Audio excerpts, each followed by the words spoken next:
ملګرو که تاسو زموږ چینل ته نوي راغلي یاست نو دا وایي تاسو کومه ویډیو ګورئ تر دغه لاندې دغه سور د سبسکرایب بټن ووهئ او بعد له سبسکرایب څخه دغه د زنګ نشان هم ووهئ تر څو زموږ د چینل هره ویډیو تر ټولو مخکې تاسو در ورسیږي او که مو ویډیو لایک کړې نه وي ویډیو هم در سره لایک کړئ.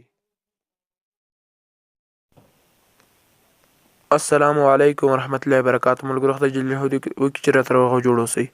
ملګرو په دغه ویډیو کې تاسو ته ښیم چې څنګه کولی شو د دادموب لپاره اپلیکیشن جوړ کړو او په ورځ کې ډېرې پیسې ورڅخه وګټو. نو ملګرو په دغه ویډیو کې تر پایه راسره پاتې شئ، تاسو ته مکمله طریقه په دا ویډیو کې درښیم. ملګرو زیاتره اپلیکیشنونه چې دي دغه په ویب سایټونو کې جوړېږي، مثلا تنکیبل ده، اپي بلډر ده، انډرایډ ده، انډرایډ سټوډیو ده، دغسې ډېر زیات ویب سایټونه دي، افیټ ده. نو موږ غواړو چې یو اسانه طریقه نن تاسو ته درښیم، هغه به هم تاسو ته درښیم له وخته سره چې تاسو ورسره پوه شئ له دغو سره. خو نن په یو اپلیکیشن په مرسته باندې تاسو ته درښیم چې څنګه کولی شو یو اپلیکیشن جوړ کړو. نو ملګرو تر هر څه مخکې زه تاسو ته دغه اپلیکیشن ما مخکې ویډیو هم پې جوړه کړه، دا ویډیو هم د اپلیکي ایډیټر پرو ما تاسو ته ویلي دا ډېر زیات زبردست اپلیکیشن ده، په دې باندې ډېر زیات کارونه کیږي. نو دغه اپلیکیشن به تاسو ډاونلوډ کړئ. که تاسو له ګوګل کروم څخه ډاونلوډوئ اپلیکي ایډیټر پرو ولیکئ را ډاونلوډ یې کړئ، او که تاسو غواړئ چې ډېر اسانه یې ډاونلوډ کړئ نو تاسو په ټلګرام کې ولیکئ پښتو شبکه. نو چې کله مو ولیکله نو دلته به زه تاسو ته په دغه ویډیو لاندې هم دغه اپلیکیشن درکړم، له هغه ځای څخه یې ډاونلوډ کړئ. چې کله مو دغه اپلیکیشن له ټلګرام څخه را ډاونلوډ کړو نو دغه اپلیکیشن به تر دې اپلیکیشن تر څنګ به یو بل اپلیکیشن هم تاسو ته پکار ده. دغه اپلیکیشن تاسو در کوم ډېر زیات ښه ایډونه پکې راځي. دغه ملګرو دا ما یو ملګري ته جوړ کړی دی دغه اپلیکیشن، دا به هم تاسو ته د دغه ویډیو لاندې درکړم. 2 MB اپلیکیشن دا هم ډاونلوډ کړئ.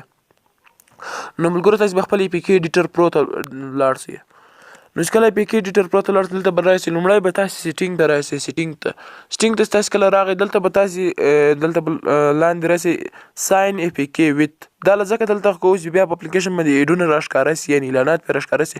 دا به لومړی دلته وي، خو تاسو به راشئ دغه منځني اپشن ته بیا راولئ. دا وینئ ملګرو دلته بیا راولئ کې کریډیټ بای اپلیکي ایډیټر، دا به ووهئ. چې کله مو دا ووایه بیا به دلته راشئ سلیکټ اپلیکي فرام اپ. نو دلته به هغه اپلیکیشن مثلا ګوره زه اوس کولی شم دلته ملګرو تاسو ته څو مثال اپلیکیشنونه زه تاسو ته در معرفي کړم. مثلا دغه ما په بله ویډیو کې تاسو دغه یو اپلیکیشن ایډیټ کړی ده. مثلا دغه اپلیکیشن زه اوس کولی شم دې کې خپل ایډونه ولګوم، خپل اعلانات، خپل بینر او انټرسټیشل ایډ ولګوم دغه کې، او په دغه کې خپل پیسې وګټم په دغه اپلیکیشن کې. دلته ګورئ ملګرو بینر اډ یونټ دغه بڼنګه کې خپل بینر به ور واچوئ. دلته مثال دلته هم تاسو کولی شئ پیسې ګټئ. خو دغه زیات زبردست اپلیکیشن ده، په دې باندې ډېر ښه ایډونه راځي او د اپلیکیشن مثلا د ډیسیبل کېدلو امکان یې هم بیا نشته. نو ملګرو تر هر څه مخکې به تاسو خپل دادموب اکاونټ ته ولاړ شئ، نوی بینر او یو انټرسټیشل به راکاپي کړئ. دغه اپلیکیشن چې کوم ما تاسو در کړی دغه اپلیکیشن ته به ور داخل شئ. دلته به ولاړ شئ، لومړی به دا پورتنی اپشن به فل ایډیټ ریکورډ ریبیلډ. نو چې کله مو فل ایډیټ ریکورډ ریبیلډ ووهه نو دلته به تاسو به دا به وینئ ملګرو دغه اپشن به ووایي دلته انګلیش لیکلی ده. نو دلته دا مشکله وه، دلته به لاندې راشئ ملګرو. چې کله تاسو دلته لاندې راغئ دلته به لاندنی اپشن ووایي ډیفالټ. نو کله مو ډیفالټ راواخیستو دلته ډیفالټ مو دلته کړلو نو دلته بیا لاندې راشئ. دلته به تاسو ته یو څو اپشنونه راغلي، دلته تاسو ته یو څو اپشنونه راغلي دي. لومړی اډموب اپ آی ډي دا به نه لرې کوئ، بیا اپ کار نه کوي، دغه به نه لرې کوئ. نو دلته بیا راشئ، لومړی دلته بینر اډ یونټ آی ډي دا وینئ ملګرو دغه آی ډي چې دا به تاسو ډیلیټ کړئ. دا آی ډي مثلا تاسو ډیلیټ کوئ، دلته کومه تاسو کوم آی ډي را کاپي کړې دغه به دلته پیسټ کړئ. چې کله مو هغه دلته پیسټ کړه مثلا کار شی و، مثلا زما دا ور واچو هغه آی ډي مو چې کله پیسټ کړله دلته نو بیا به اوکې ووایي. بیا دغه انټرسټیشل ایډ ده، ګوره انټرسټیشل اډ یونټ آی ډي بیا به دا ووایي دا بڼنګه کړئ او خپل آی ډي به پکې واچوئ. چې کله مو خپله انټرسټیشل او بینر آی ډي دلته واچوو نو دلته بیا دغه ایف نیم یعنې دلته د اپلیکیشن نوم چې ده دا هم ور تغیر کولی شئ. مثلا زه دلته اوس نوم ورته دلته خیال محمد ده، دا ما یو ملګري ته دغه اپلیکیشن جوړ کړی ده. نو دغه خیال محمد زه دلته ړنګوم، دلته خپل نوم ورچوم، مثلا ورچوم خان ورچوم، مثلا دا نوم مې خان ورکړو. نو چې کله مو دلته بیا به دلته پورت اپشن چې ګورئ ملګرو بولډ. نو چې کله مو بیلډ ووهلو ملګرو دلته دا کمپوز کېږي. نو دغه لږ صبر به ورته وکړو تر څو صفحه ریفریش شي. دا وینئ ملګرو اوس نو ملګرو تاسو ته به دغسې اپشن راشي. دغه دلته به لومړی راشي دغه ریموو اپشن به ووهئ، دا ریموو. نو چې کله مو ریموو ووهل نو دلته کوم زوړ اپلیکیشن چې و هغه به تاسو څخه ډیلیټ شي، یعنې خیال محمد په نوم باندې اپلیکیشن و هغه ډیلیټ شو.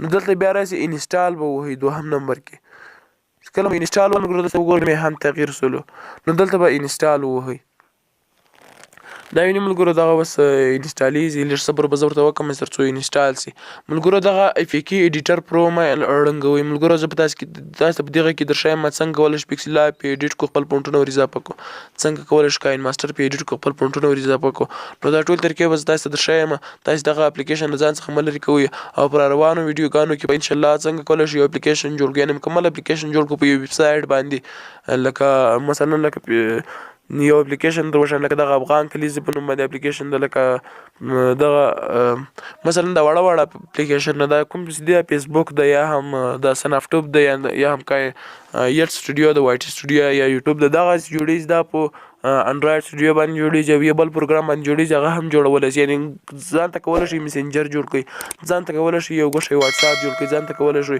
یو موبوګرام جوړ کړئ هر څه تاسو جوړولی شئ ملګرو نو تاسو له ما سره اوسئ دغه چینل ضرور سبسکرایب کړئ انشاءالله پر روانو وختونو کې به تاسو ته نورې ویډیوګانې درښیم ټول هغه طریقې به درښیم چې په موبایل کې کیږي یعنې هر څه زه تاسو ته په موبایل باره کې راوړم موبایل کې اپلیکیشن څنګه جوړ کړم موبایل کې څنګه نور کارونه وکړو زه به تاسو ته ټولې نوې نوې طریقې راوړم ملګرو زموږ چینل سبسکرایب کړئ ویډیو در سره لایک کړئ ضرور یې لایک کړئ ملګرو ځکه په لایک کولو باندې څه نه کیږي خو موږ ته پته ولګي چې خلکو ویډیو خوښه کړې ده او چینل سبسکرایب کول مو هیر نه شي تر بیا تر بلې ویډیو بیا زه ستاسو درنه چوپړ ته حاضر یم زما د الله په امان